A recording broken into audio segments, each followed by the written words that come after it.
reading Unthinking Eurocentrism, Multiculturalism, and the Media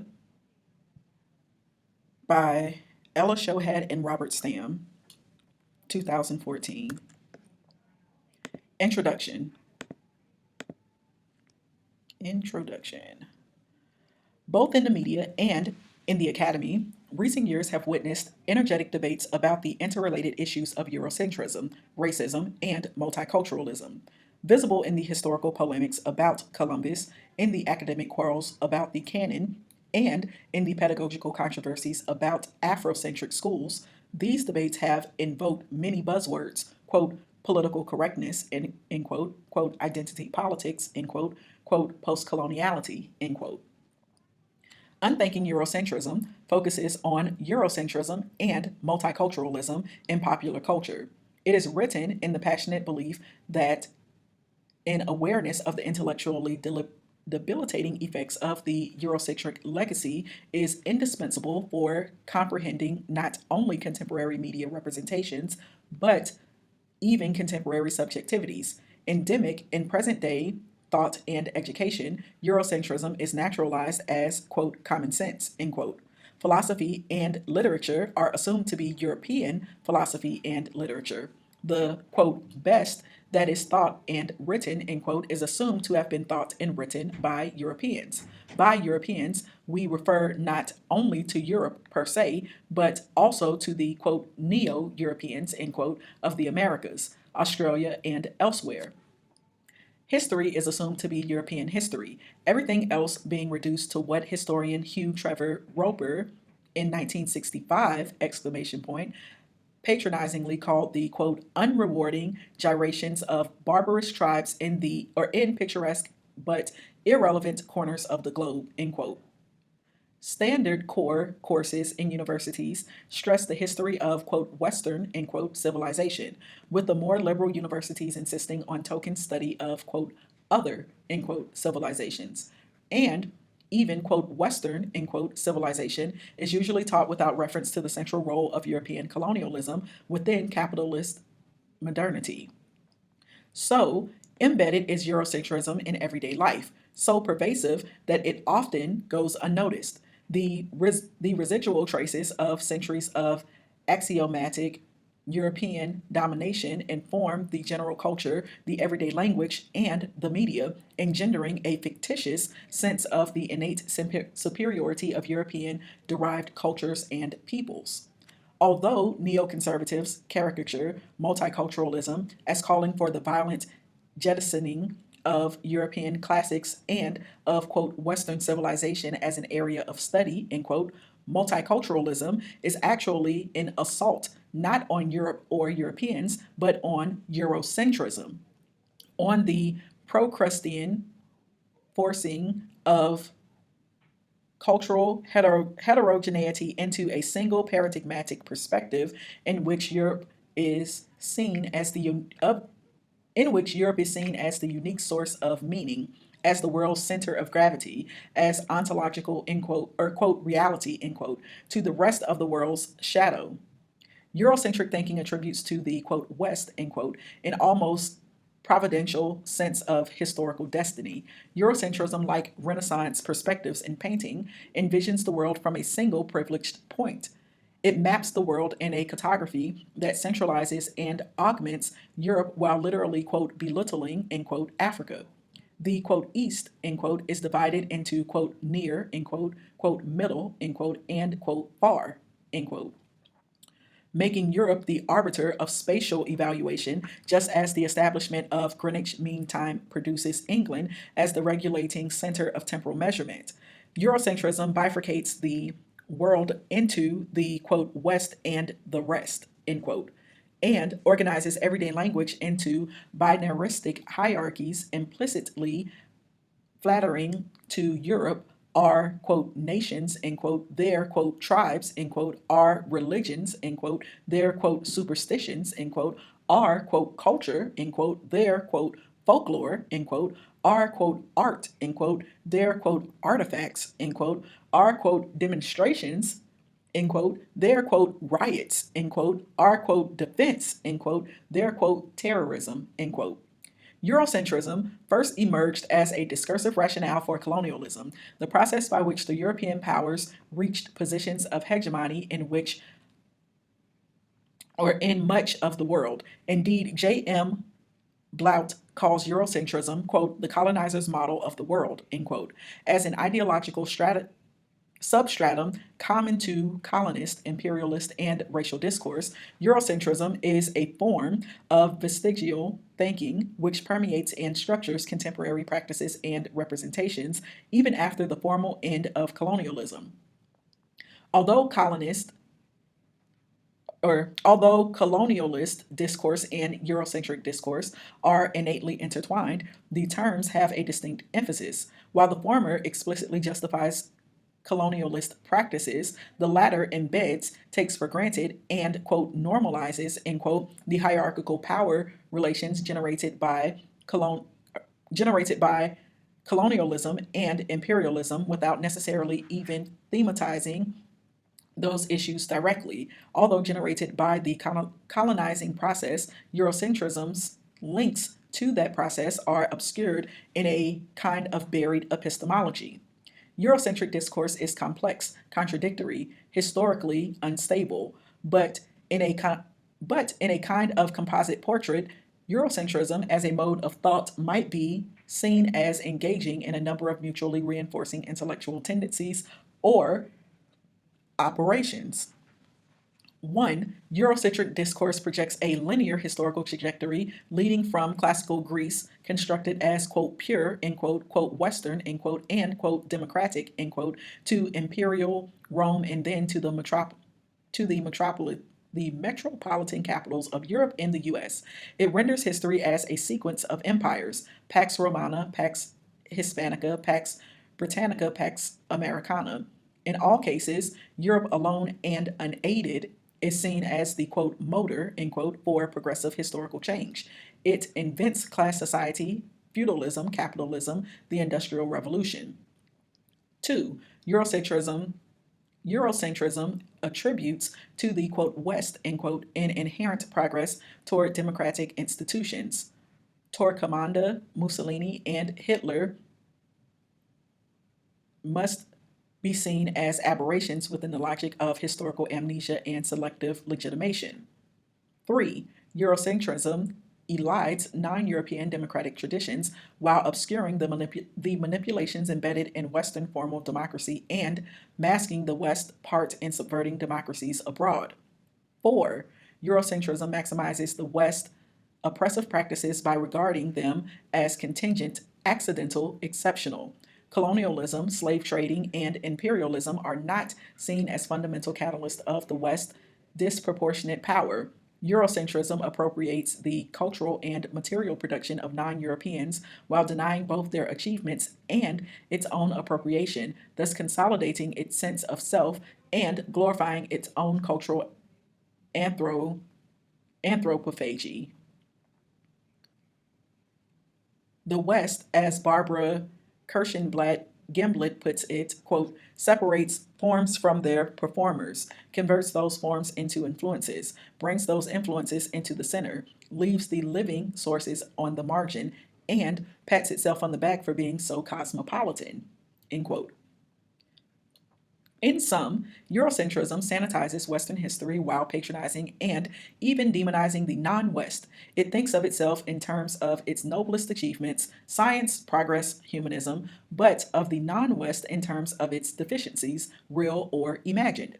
As a work of adversary scholarship, Unthinking Eurocentrism critiques the universalization of Eurocentric norms, the idea that any race, in Amy Cesar's words, quote, holds a monopoly on beauty, intelligence, and strength, end quote. Our critique of Eurocentrism is addressed not to Europeans as individuals, but rather to dominant Europe's historically oppressive relation to its internal and external, quote, others, end quote. We are in no way suggesting, obviously, that non-European people are somehow, quote, better, end quote, than Europeans, or that third world and minoritarian cultures are inherently superior. There is no inborn tendency among Europeans to commit genocide, as some, quote, ice people, end quote, theorists would suggest. Such theories merely invert colonialist demonizations, nor are indigenous or third world peoples innately noble and generous. Nor do we believe in the inverted European narcissism that posits Europe as the source of all social evils in the world. Such an approach remains Eurocentric. Quote, Europe inhabiting its own unacceptability in front of an anti-ethnocentric mirror, end quote, in Derrida's words, and also exempts third world patriarchal elites from all responsibility. Such, quote, victimology, end quote, reduces non European life to a pathological response to Western penetration. It merely turns colonialist claims upside down. Rather than saying that, quote, we, end quote, that is the West, have brought, quote, them, end quote, civilization, it claims instead that everywhere, quote, we, end quote, have brought diabolical evil, and everywhere, quote, their, end quote, enfeebled societies have succumbed to, quote, our, end quote, insidious influence. The vision remains Promethean, but here Prometheus has brought not fire, but the Holocaust, reproducing what Barbara Christian calls the, quote, West outlandish claim to have invented everything, including evil, end quote. Our focus here, in any case, is less on intentions than on institutional discourses or discourses. Less on, quote, goodness, end quote, and, quote, badness, end quote, than on historically configured relations of power. The question, as Talal Assad puts it, is not, quote, how far Europeans have been guilty and third world inhabitants innocent, but rather how far the criteria by which guilt and innocence are determined have been historically constituted. The word, quote, Eurocentric, end quote, sometimes provokes apoplectic reactions because it is taken as a synonym for, quote, racist, end quote. But although Eurocentrism and racism are historically intertwined, for example, the erasure of Africa as historical subject reinforces racism against African Americans. They are in no way equatable for the simple reason that Eurocentrism is the, quote, normal, end quote, consensus view of history that most first worlders and even many third worlders learn at school and imbibe from the media. As a result of this normalizing operation, it is quite possible to be anti-racist at both a conscious and a practical level, and still be Eurocentric. Eurocentrism is an implicit positioning rather than a conscious political stance. People do not announce themselves as Eurocentric any more than sexist men go around saying, quote, hey, or hi, I'm Joe, I'm a phallocrat, end quote.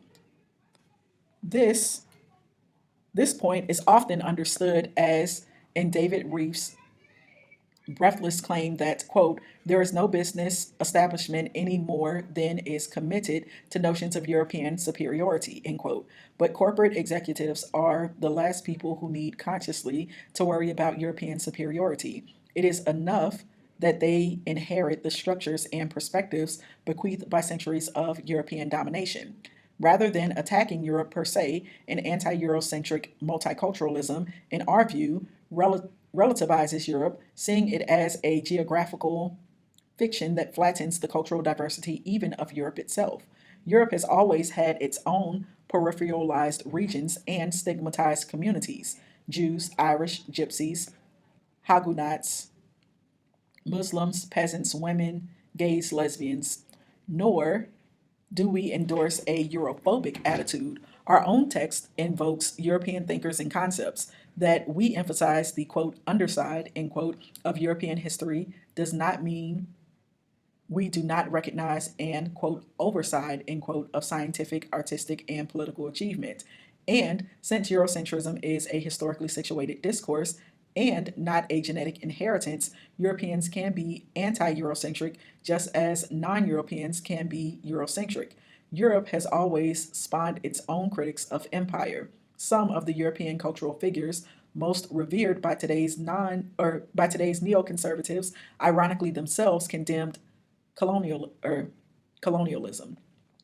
Samuel Johnson, the very archetype of the neoclassical conservative, wrote in 1759 that, quote, Europeans have scarcely visited any coast to gratify avarice and extend corruption. to arrogate dominion without right and practice cruelty without incentive, end quote. Even Adam Smith, the patron saint of capitalism, wrote in his Wealth of Nations, 1776, that for the natives of the East and West Indies, all the commercial benefits resulting from the discovery of America, quote, have been sunk and lost in the dreadful misfortunes which they have occasioned, end quote. Yet, when contemporary multiculturalists make the same points, they are accused of, quote, Europe bashing, end quote. Or the critics are acknowledged, but then turn into a compliment to Europe in a kind of, quote, fallback position, end quote. For Euro narcissism, quote, yes, Europe did all those cruel things, but then only Europe has the virtue of being self critical, end quote. Eurocentric thinking, in our view, is fundamentally unrepresentative of a world which has long been multicultural.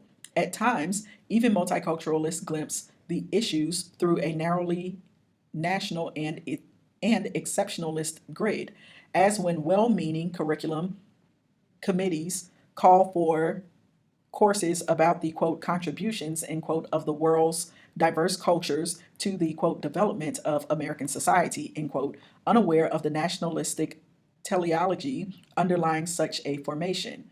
Quote, multiculturedness end quote is not a quote United Statesian end quote monopoly, nor is multiculturalism the quote handmaiden end quote of U.S. identity politics. Virtually all countries and regions are multicultural in a purely descriptive sense.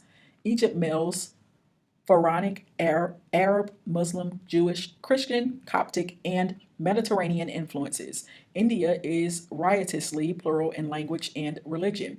And Mexico's, quote, cosmic race, end quote, mingles at least three major constellations of culture. Nor is North American multiculturalism of recent date. Quote, America, end quote, began as polyglot and multicultural, speaking a myriad of languages, European, African, and Native American. While the fashionability of the world multiculturalism might soon pass, the issues to which it points will not soon fade, for these contemporary quarrels are but the surface manifestations of a deeper, quote, seismological shift, end quote. The decolonization of global culture, whose implications we have barely begun to register. Only in awareness of the inertia of the colonialist legacy and of the crucial role of the media in prolonging it can clarify the deep-seated justice of the call for multiculturalism. For us, multiculturalism means seeing world history and contemporary social life from the perspective of the radical equality of peoples in status, potential, and rights. Multiculturalism decolonizes representation not only in terms of cultural artifacts, literary canons, museum exhibits, film series, but also in terms of power relations between communities. Our purpose here is, above all, to make connections. We make connections, first, in temporal terms, while the media treat multiculturalism as a recent bandwagon phenomenon unrelated to colonialism. We ground our discussion in a longer history of multiply located oppressions, and where many literary studies of culture and empire privilege the 19th and 20th centuries, we trace colonialist discourse back to 1492, linking representations of, quote, ancient history, end quote, with contemporary representations, moving from discourses about classical Greece or Africa, for example, to present-day TV commercials. We make connections, second, in spatial/geographical terms, placing debates about representation in a broader context which embraces the Americas, Asia, and Africa. Third, we make connections in disciplinary terms, forging links between usually compartmentalized fields, media studies, literary theory, reflexive and experimental ethnography, third world feminism, post-colonial studies, the diverse ethnic, and, quote, area studies, end quote. And fourth, in intertextual terms, envisioning the media as part of a broader discursive network ranging from the erudite poems, novels, history, performance art, cultural theory, to the popular, commercial, television, pop music, journalism, theme parks, tourist ads, Although progressive literary intellectuals sometimes disdain the lower reaches of popular culture, it is precisely at the popular level that Eurocentrism generates its mass base and everyday feeling. Fifth, in, conte- Fifth, in conceptual terms, we link issues of colonialism, imperialism, and third world nationalism on the one hand, and of race, ethnicity, and multiculturalism on the other, attempting to place often ghettoized histories and discourses in productive relation. For example, we do not follow the convictional practice of delinking issues of racism from issues of anti Semitism. Rather than segregating historical periods and geographical regions into neatly fenced off areas of expertise, we explore their interconnectedness. Rather than speaking of cultural/racial groups in isolation, we speak of them, quote, in relation, end quote, without ever suggesting that their positionings are identical. Rather than pitting a rotating chain of oppositional communities against a white European dominant, a strategy that privileges whiteness, if only as constant antagonists, we stress the horizontal and vertical links threading communities together in a conflictual network. Rather than recreating neat binarisms, black white, Native American white, that ironically recenter whiteness, while the quote rest, end quote, who fit only awkwardly into such neat categories, stand by as mere spectators, we try to address overlapping multiplicities of identity and affiliation. Our larger goal is to, quote, multiculturalize, end quote, a cultural studies field often devoid of substantive multicultural content. While many authors defend multiculturalism against neoconservative attack, the work itself is often not multicultural at all.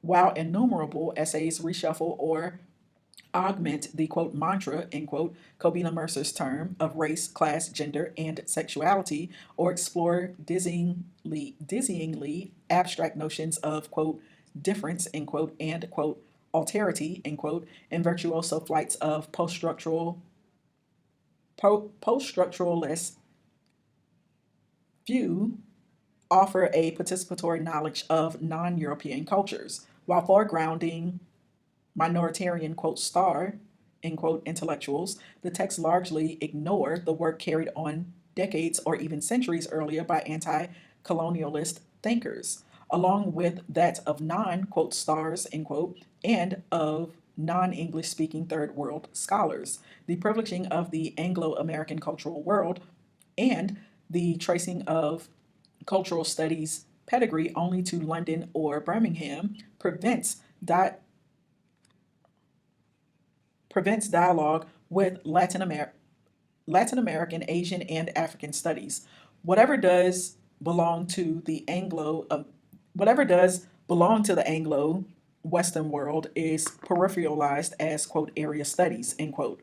The global nature of the colonizing process and the global reach of the contemporary media virtually oblige the cultural critic to move beyond the restrictive framework of the nation state.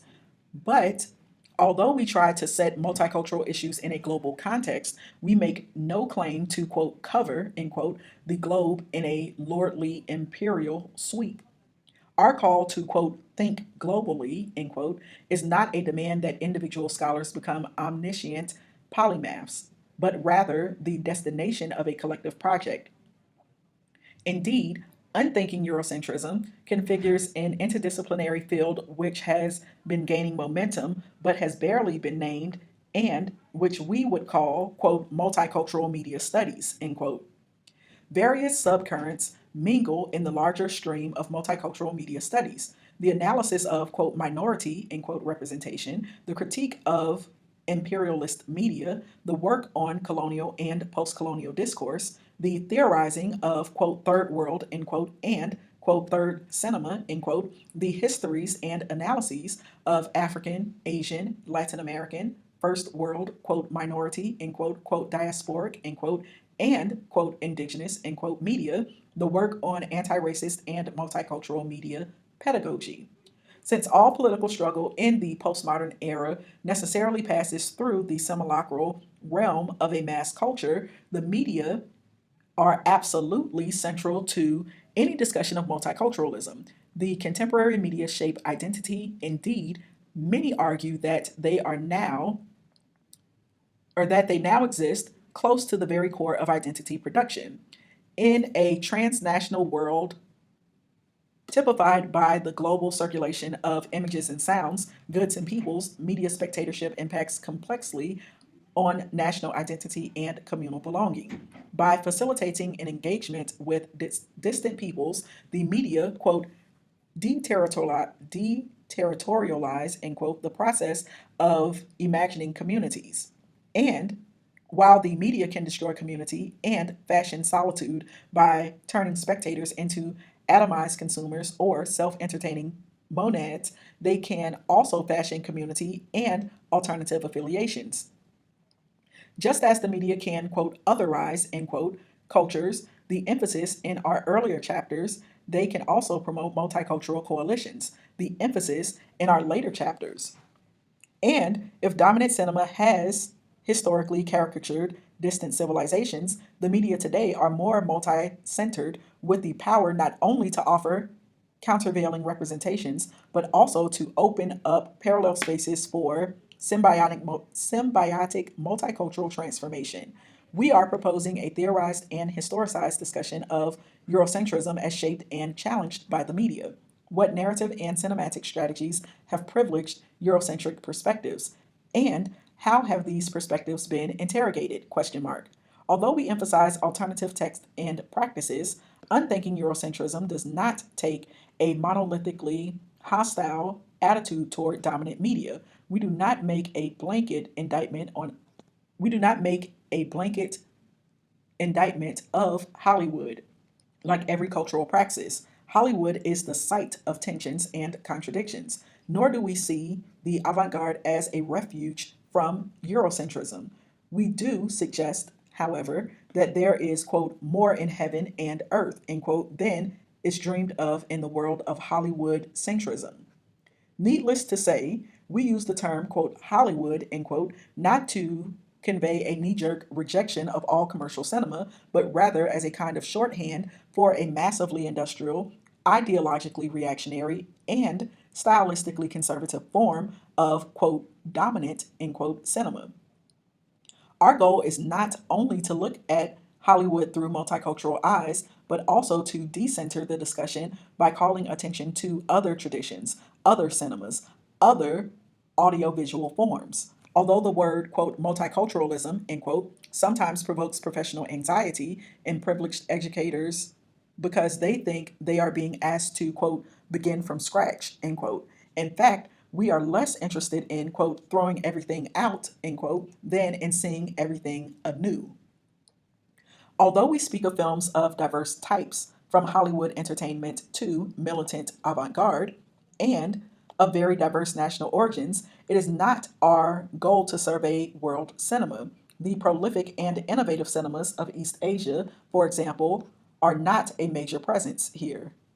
We focus on those films which engage with multiculturalism, not with those which bypass, ignore, or transcend it.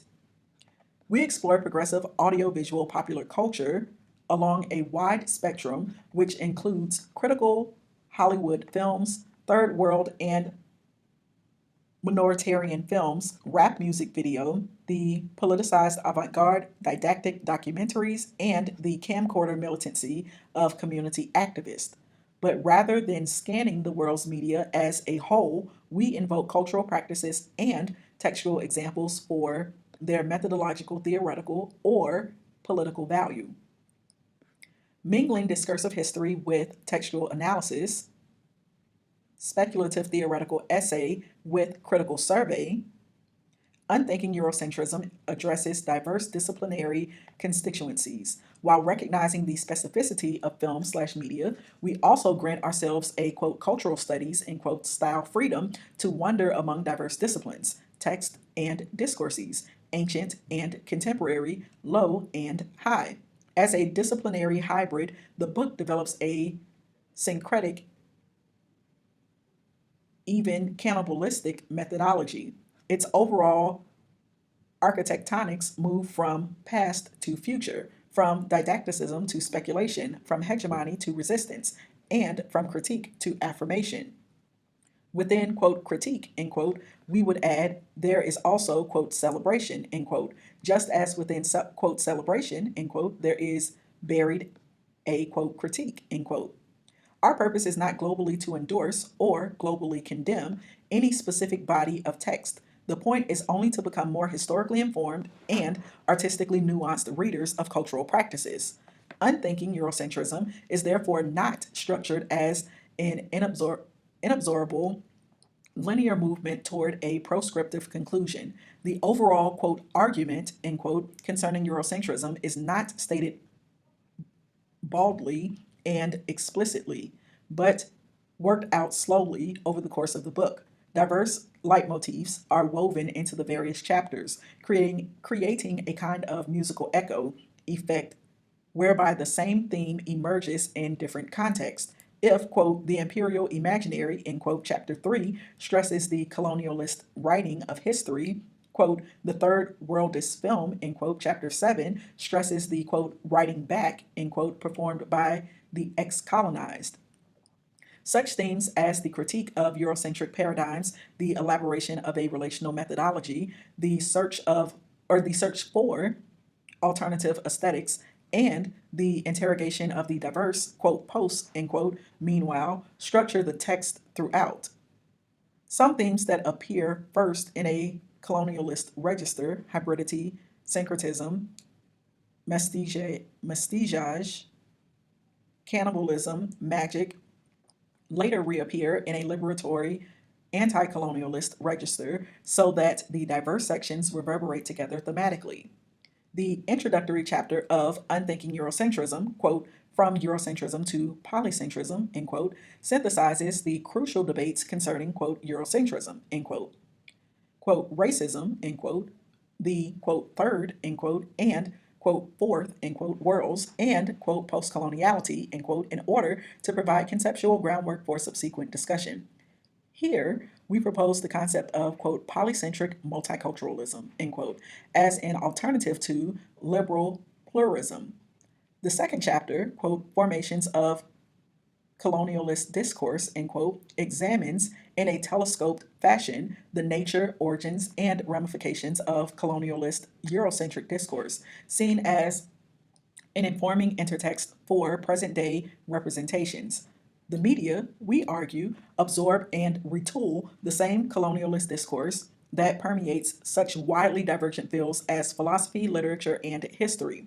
Rather than surveying an impossibly long history, we focus on landmark struggles over the inscription of, quote, Greece slash Egypt, end quote, the, quote, voyages of discovery, end quote, the discourses of progress, and the antinomies of, quote, the Enlightenment, end quote, emphasizing less the historical events themselves than their discursive fallout. By way of illustration, we call attention to the media texts that take positions on these debates. For example, the many films about Columbus and the conquistadors. The third chapter, quote, the imperial imaginary, end quote, explores the shadow cast by empire over the cinema as an institution whose very origins coincided with the giddy heights of imperialism. What was the role of cinema vis-a-vis the novel and print media in creating a masculinist imperial imaginary? Question mark. After addressing the early imperialist productions of the US, Britain, and France, including the proto-cinematic form of colonial exhibitions, we examined the Hollywood Western as a paradigm for Hollywood treatments of first world slash third world encounters. That the colonizing intertext of the imperial adventure film and the Western subliminally structures even contemporary representations, we suggest becomes obvious in films like the Indiana Jones series of the 1980s, in, quote, colonial nostalgia, end quote, films like Out of Africa, 1985, or Passage to India, 1984, and even in the media coverage of the Persian Gulf War of 1991. Throughout the chapter, we emphasize not only the the content of these stories/histories, but also their mediation through genre and through specifically cinematic and televisual means of manipulating point of view focalization identification. The fourth chapter, quote, Tropes of Empire, end quote, concentrates on the tropological operations of Eurocentrism as a figurative substratum within the discourse of empire. Eurocentric discourse, we suggest, often operates through metaphors, tropes, and figures such as animalization, infantilization, and so forth. Here, we focus specifically on the visual embodiments of gendered and eroticized tropes of, quote, virgin lands, end quote, and, quote, dark, end quote, continents, of, quote, veiled, end quote, territories and imaginary harems, and of fantasies of rape and rescue. These embedded topoi, we argue, convey Eurocentric attitudes toward land, ecology, and non-Western cultures, and exercise worldly effectivity through institutional discourses such as those of archaeological and psychoanalysis. The fifth chapter, quote, Stereotype, Realism, and the Struggle over Representation, end quote, intervenes in the debates about, quote, realism, end quote, and, quote, positive images, end quote, critically assessing the methodological field known as, quote, image studies, end quote, to what extent has, quote, stereotypes and distortions, end quote, analysis been useful in relation to a medium still massively associated with the real, and to what extent has it led us into theoretical blind alleys? Question mark. While such work has been fundamental for identity mobilization and for the critique of the dominant media, we argue it is also important to move from character-based approaches to more multidimensional methods that take into account such issues as institutional setting, the politics of language and casting, generic mediation, and cultural variation. The sixth chapter, quote, Ethnicities in Relation, end quote, argues for a relational approach to media representation, one that operates at once within, between, and beyond the nation-state framework.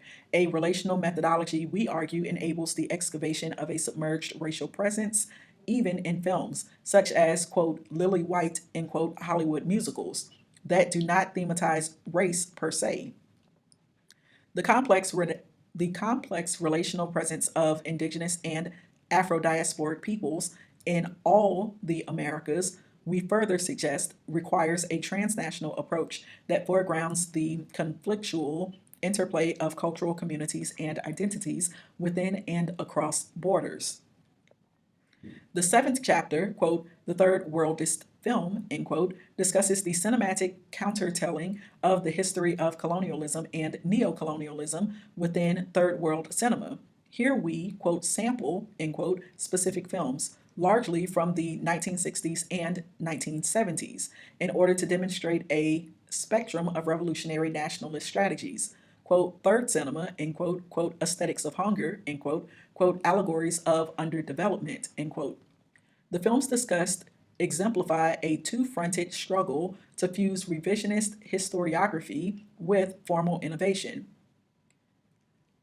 Battaglia de Algeria, Battle of Algiers, 1966, kidnaps the techniques associated with TV reportage to tell the story of Algerian independence. Vidas Secas, Barren Lives, 1963, embodies an, quote, aesthetic of hunger, end quote, by filming hunger in a style and production method appropriate to a third world country.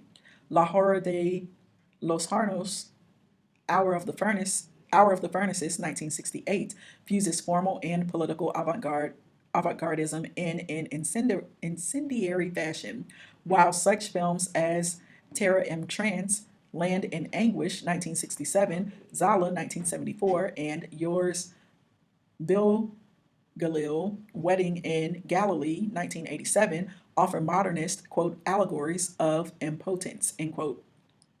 Reflexive films such as Iskandaria Lay, question mark, Alexandria Y, question mark, 1979, Al-Khaler Sanhan, In Search of Famine, 1980, and Cabra Mercado para Morera, 20 years after 1984, finally focalized the specificities of the filmmaking process in the Third World. Chapter 8, quote, Aesthetics of Resistance, end quote, focuses on the attempts to synthesize radical politics with alternative aesthetics in a double and contemporary movement embracing both form and content. The films discussed here go, quote, beyond, end quote, many of the films discussed in the previous chapter. First, in that they reject realist aesthetics in favor of anthropophagic, parodic, carnivalesque, and media jujitsu strategies, and second, in that they transcend an exclusive concern with nation, interrogating nationalist discourse also from the standpoint of class, gender, sexuality, and diasporic identity. In what we call, quote, post-third worldist, end quote, films, paramodern, quote, archaic, end quote, cultural traditions such as orality and carnival become the trampoline for modernizing or postmodernizing aesthetics. Rather than proposing a monolithically correct aesthetic, here we evoke a varied constellation of oppositional strategies, which taken together have the potential of revolutionizing audiovisual production and pedagogy. The ninth and final chapter, quote, The Poetics of Multiculturalism in the Postmodern Age, end quote, theorizes media pedagogy, reception, and spectatorship. Here, we examine issues of, quote, political correctness, end quote, cross-cultural spectatorship, intercommunal coalitions, and the politics of popular culture in the postmodern age. How does spectatorship impact on communal belonging and political affiliation in an increasingly transnational world? Question mark. How does spectatorship impact on communal belonging and political affiliation in an increasingly transnational world? Question mark. We develop notions of, quote, racially resistant readings, end quote, analogical structures of feeling, end quote, and, quote, multicultural spectatorship, end quote. We explore, finally, the opportunities opened by anti-Eurocentric multicultural audiovisual pedagogy. Our title, Unthinking Eurocentrism, has a double thrust that structures the book as a whole. On the one hand, we aim to expose the unthinking. On the one hand, we aim to expose the unthinking, taken for granted quality of Eurocentrism as an unacknowledged current, a kind of bad epistemic habit, both in mass mediated culture and in intellectual reflection on that culture. In this sense, we want to clear Eurocentric rubble from the collective brain. On the one hand, we want to, quote, unthink, end quote, Eurocentric discourse, to move beyond it toward a relational theory and practice. Rather than surviving for, quote, balance, end quote, we hope to, quote, right the balance, end quote. Eurocentric criticism, we will argue, is not only politically retrograde, but also aesthetically stale, flat, and unprofitable. There are many cognitive, political, and aesthetic alternatives to Eurocentrism. Our hope is to define and illuminate them. Unthinking Eurocentrism is not a politically correct book. The very word, quote, correctness, end quote, in our view, comes with a bad odor. On the one right hand, it smells of Crusoe's ledger book, of manuals of etiquette and table manners, and even of the bookkeeping of the Inquisition and the Holocaust. On the other left hand, it has the odor of Stalinist purism, now transferred to a largely verbal register. The phrase, quote, political correctness, end quote, PC, evokes not only the neoconservative caricature of socialist, feminist, gay, lesbian, and multiculturalist politics, but also a real tendency within the left, whence its effectiveness, amplifying the pre-existing association of the left with moralistic self-righteousness and puritanical anti-sensuality. The right wing has portrayed all politicized critique as the neurotic effluvium of whiny malcontents, the product of an uptight subculture of morbid guilt tripping. But if, quote, political correctness, end quote, evokes a preachy, humorless austerity, the phrase, quote, popular culture, end quote, evokes a sense of pleasure. Thus, an underlying question of Unthinking Eurocentrism is the following. Given the eclipse of revolutionary meta-narratives in the postmodern era, how do we critique the dominant Eurocentric media while harnessing its undeniable pleasures? Question mark. For our part, we are not interested in impeccably correct text produced by irreproachable revolutionary subjects. Indeed, a deep quasi-religious substratum underlines the search for perfectly correct political text. In this sense, we would worry less about incorrectness, a word suggesting a positivist updating of, quote, sin, end quote. Stop searching for a perfectly correct text, patterned after the model of the canonical sacred word. Stop looking for perfect characters, modeled on impeccable divinities and infallible popes, and assume instead imperfection and contradiction. Congruent with our double thrust, we will deploy a double operation of critique and celebration, of dismantling and rebuilding, of critiquing Eurocentric tendencies with dominant discourse while celebrating the transgressive utopianism of multicultural text and practices.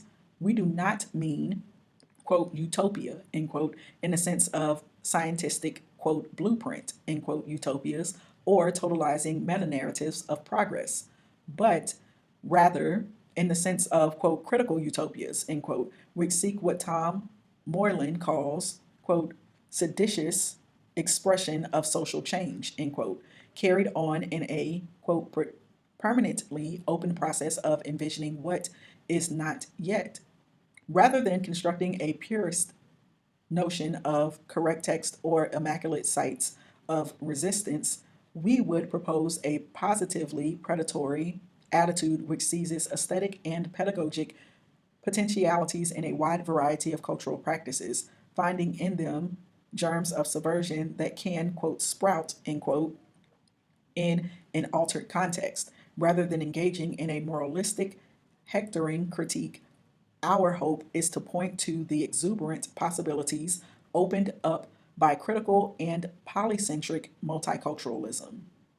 And I was reading The Introduction to Unthinking Eurocentrism, Multiculturalism, and the Media by Ella Shohat and Robert Stam, 2014.